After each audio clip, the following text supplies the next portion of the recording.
uşaqlarımız da sizlərə hazırladığı sualları dinləyək. Şəkərbaş şəhərinin uşaqlarının başqa sərgüzəştləri haqqında kitab yazmağı düşünürsünüzmü? İndi bir qram sekreter sunmak söyleyeyim. O ikinci kitabı artık yazmışım. Hazırdır inşallah. Yəqin ki, deməli, çap olacaq bunda. Ümumiyyətlə, yazısı birinci, ikinci kitap diye nömrələnmir.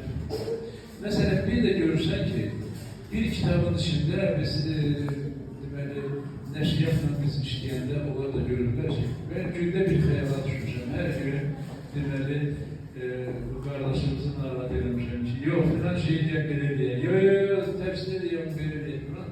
Yəni bu hamısı yaradıcılıq işidir. Yaradıcılıq işində əgər insan getdikcə daha dərindən düşünebilirse, daha güzel nailiyyətlər əldə edebilirse çok yaxşıdır. Yani sizler bir şeyi tapan kimi demek ki ben falan şeyi keşf etmişim. Sen o falan şeyden daha güzelini keşf edebilirsin. Bak böyle. Uzan danışsın, bir mikrofon